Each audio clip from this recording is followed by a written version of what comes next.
Kambing tengok ketak nyanggut, ayam tengok ketak cucuk. Belah sana. Dia orang mesti raya saya jual ni. Dia tak raya dia cari putih tali kata tak buat kelang kata. Isi Tok Mudin orang panggil. Kambing tengok ketak nyanggut, ayam tengok ketak cucuk. Dia boleh asah habis punya tak ada batu asah ni. Yang elektrik belakang rumah boleh asah. Ha, asah dua atas dua bawah tajam lah RM5 lah.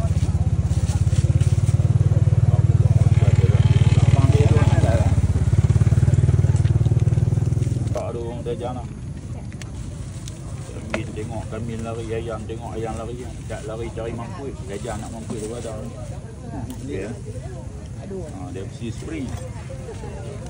Tengok betul keteng je roti canai tengok tu.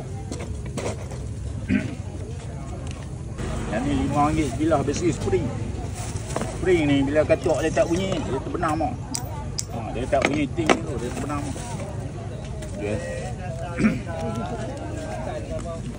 Kambing tengok, kambing lari, ayam tengok, ayam lari, ayam tengok yang kita tajam ni kalau ada orang keladi sekali ayam 18 tu. Tu, tengok. Tu. Kalau 9 ayam terlajak putih kepala ayam. Semua jangan tuai dari ayam mengkak abang gawai. Kalau kepak tu patah dua dia rapuh. RM5. Bang tak ada, masa tak ada tak jual. Masa tak ada hamba beli sebilah 18 minta beli pun saya tak jual. Masa ada saya jual RM5.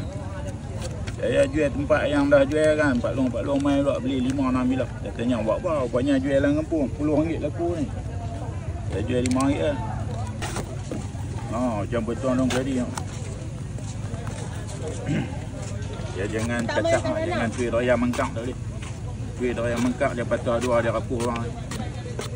Tapi ada bajar lah kalau asah habis tak ada batu ni lah. Yang elektrik biasa. Dah asah batu apa menjadi dia ada bajar dia senang tajam.